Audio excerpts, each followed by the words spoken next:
Breaking the news that's already broken. It's time for Prospector's Briefs on Rock 107. Today is National Fine Art Appreciation Day, so be sure to celebrate by completely ignoring Justin Bieber. Matthew Perry spent $9 million to get sober. Courtney Cox is shocked anyone would spend that much money on something other than Botox.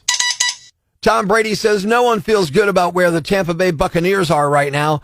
My guess is that a certain Brazilian supermodel would disagree. It's 60 Minutes meets Gone in 60 Seconds. Tune in tomorrow for Prospector's Briefs on Rock 107. 107. Halloween. Boy, howdy do I hate Halloween.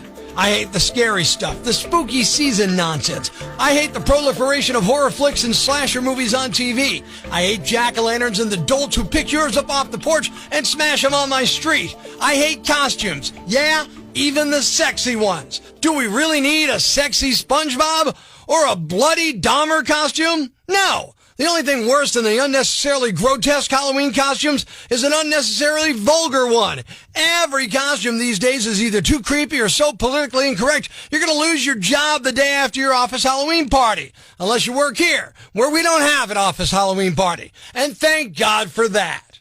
Really? Speaking of costumes, I hate costumes on adults, especially if said costume obscures your face. Every time I get dragged to a Halloween party, some jackhole dressed as the Wolfman or Frankenstein comes up to me and chatters on, then gets all butthurt that I don't recognize them. Hey, Yambag, last time I saw you, you weren't wearing green makeup with painted on scars and neck bolts attached to you. Of course I recognize you. I recognize you as a cretin I need to escape from. Good Lord. Trick-or-treaters. Man, I hate them. And yeah, I did it when I was a kid. But trust me, that's not the criterion we should be judging things by, okay? It's legalized begging. I'm supposed to give up my peanut butter cups because your sex trophy rings my doorbell and says trick-or-treat? Not gonna happen. Oh, and when did they stop singing songs and telling jokes? You want my Twix bar? You better make me laugh, entertain me or something.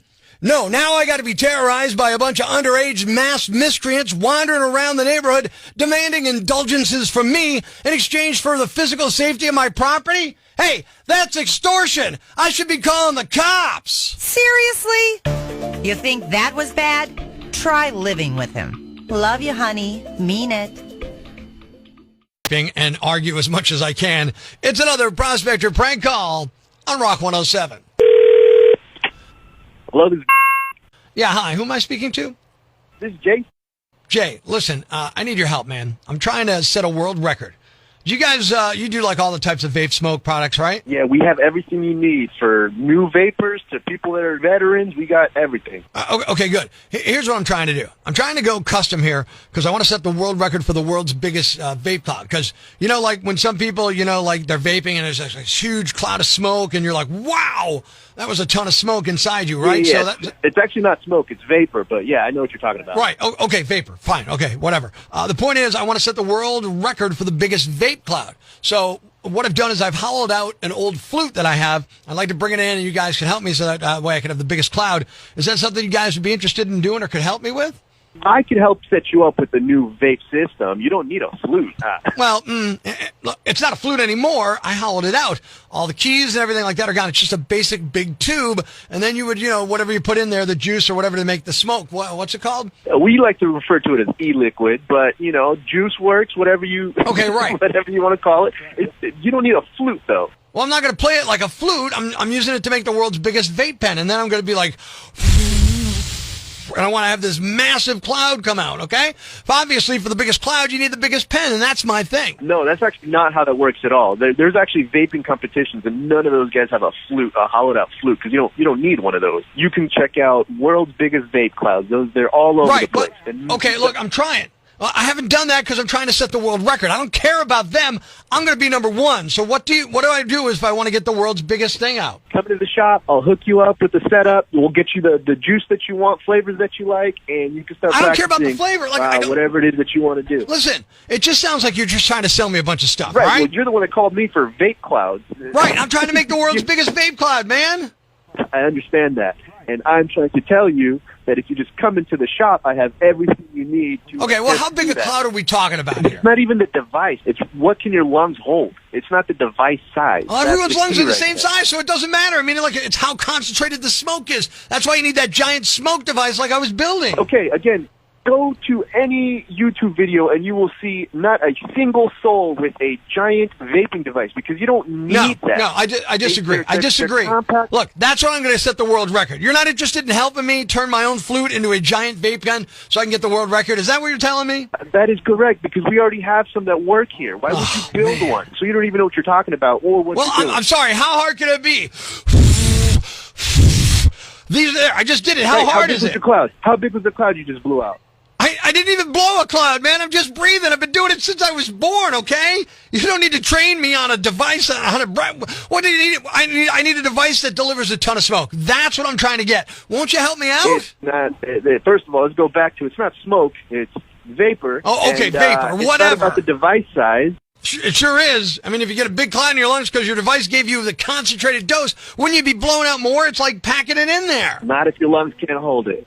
Look, I'm about to give up. Can I just ask you one more question? Do you guys, at least, could you sell me a Prosy? What is that? It's a prank call we're playing on you right now. Oh, man. You're on Rock 107 right now. It's a Prospector prank call, man. I'm Prospector. Oh, my God. You're right. I don't even vape, man. I don't know anything about it. I'm sorry. Yeah, I could tell. I was like, this guy had no idea what he's talking about. There's not even smoke. 107. A 12-year-old artist from Iowa named Arsh Pal has been selling his paintings to raise money for St. Jude's Children's Hospital. He started 4 years ago and hoped to raise $1,000. He's now raised well over $15,000. Thanks. We needed that. The brighter side of Prospector on Rock 107. Socially awkward and a little hot-headed, Prospector gets himself into a lot of weird situations and doesn't always handle himself well. This guy is really a jerk. Please help him learn from his mistakes. It's time for Am I a Jerk on Rock 107. Am I a jerk? I'm at a friend's house last week and a bunch of people are there and I'm talking to this woman. We're chatting it up about our lives, our kids, our spouses. So she starts showing me pictures on her iPhone of her family and her and all that. And I said, oh, you look better in person than you do in pictures. Well, now she looks at me like I punched her in the head. She's shocked. She's upset. I'm like, no, that's a compliment. That's a compliment. And she's all upset about it. I'm like, no, really, I meant it as a compliment. She didn't take it that way. My wife's like, you might be a jerk here. Got to be sensitive. I'm still not convinced. Am I a jerk for telling a woman she looked better in person than in pictures? That's what I want to know. Onto the Rock Lines, Rock 107. What do you think? Hey, Prospector, you're not a jerk. I am hideous in photos, but better looking in person. So you are firsthand. You probably hear that a lot, right? Unfortunately, yes. And would you ever be insulted if someone said, you look pretty good in person here? No, I tell you what, I'm 51 and people say I look like I'm 40, so I take it as a compliment. Yeah, I'm 55 and people say I look like I'm 70, so I get it. No, you don't. I've seen you in person. Get out of here. You're not 55. I'll be 55 in a couple of months. In December, I'll be 55. Shelly Ann says it's a classic intended compliment, and I would take it as such, especially knowing cameras are just reflections that can't capture a 3D form. I think people could be too sensitive and should know your intended meaning. TA on Facebook.com/Angry Prospector says, did the Curb Your Enthusiasm theme play as you walked away? A little bit jerkish. Onto the Rock Lines, Joe from the back mountain. So I tell the woman, you look better in person than you do in pictures. Does that make me a jerk? Definitely not a jerk. Very complimentous. I was being nice, right? You look better in person than you do in the pictures. Now, if you wanted to be a jerk, you could have said, lady, thank God for Photoshop. But why would I want to be a jerk? Lola says, no, you're being honest. Usually, photos add 10 pounds or more, and people can look unflattered in them. She seems a little thin-skinned, if you ask me. Jenny says, a little. It came off like you were saying she didn't look good in her picture, so you're kind of just a tiny bit of jerk. Fred from Old Forge on the Rock Lines. What do you think, buddy? Am I a jerk here? Hey, Prospector. Hey, I just wonder why anybody would take a compliment as an insult. I mean, I don't know. I mean, here's how I said it. Oh, you look better in person than you do in your pictures. I would think that is a compliment. That's how I meant it. I mean, really, why would you think that's, insulting? I mean, I would love to be told I look better in person than in a picture. Well, then you look better in person than you do in a picture, Fred. Mike says, yeah, you're a jerk. You might as well have said, hey, you look better in pictures than you do in person because it's cheaper to touch up a photo than to have cosmetic surgery to fix what's wrong with you. Wait a second. That's backwards of what I said, so I'm going to count that as not a jerk. I think Mike got it wrong. In the question today of, am I a jerk for telling a woman I'm talking to who's showing me pictures of herself and her family, you look better in person than you do in picture? The answer is, overwhelmingly, according to you, Northeast PA, I am not a jerk. Prospector, NEPA proud. Are we cool? Not really. I'm just not sure if NEPA is proud of him. Prospector on Rock 107. What's a yam bag? A fool, an idiot, a blockhead, a dunce, or an ignoramus. You know, a dullard, simpleton, or a clot, nitwit, dipstick, pea-brain, mouth breather, or cretin. It's now time to announce the winner of Prospector's Yam Bag of the Day, as decided by you at rock107.com. Here are the nominees. Nominee number 1. Dialing the wrong number is usually a pretty low-stakes event, but not always. Someone at a business in Ohio called the cops this month after they checked their company voicemail and discovered 2 messages that seemed suspicious. They were from a 58-year-old guy in Cleveland named Desmond Ramsey who dialed the wrong number while trying to hire a hitman. The number he called was 1 digit off from the number that he meant to dial.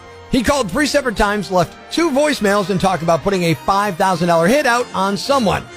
That someone turned out to be his own son. Cops tracked Desmond down, and he admitted to it. He said his son recently got into a big argument with him. He made the calls after having too much to drink. Police charged him with complicity to commit murder, and his bond was set at $500,000. Nominee number 2. It may not be able to buy love, but can money buy friends? Maybe she was trying to find out. Police in Florida say a 14-year-old student at a middle school near Orlando broke into her grandparents' safe and stole about $13,500 in cash, half her grandmother's life savings. Then the girl started handing the cash out to people at school.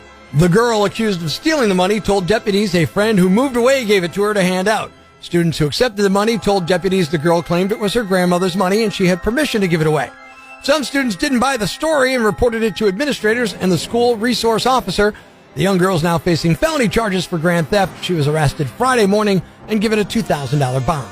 And the winner is the guy who left voicemails for a hitman but dialed the wrong number. Good job, buddy. You're the Yam Bag of the Day, and we'll move on to Friday's Yam Bag of the Week competition.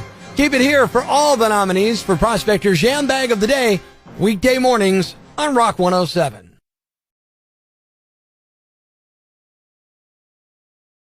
Thanks for listening to Prospector's Prime Cuts podcast. Be sure to catch us live weekdays from 5:30 to 10 a.m. on Rock 107 or online at rock107.com or the Rock 107 app, a free download for your Android or iPhone. Subscribe to the podcast on Apple Podcasts, Google Podcasts, Spotify, Stitcher Radio, or wherever you get your podcasts so you never miss Prospector's Prime Cut.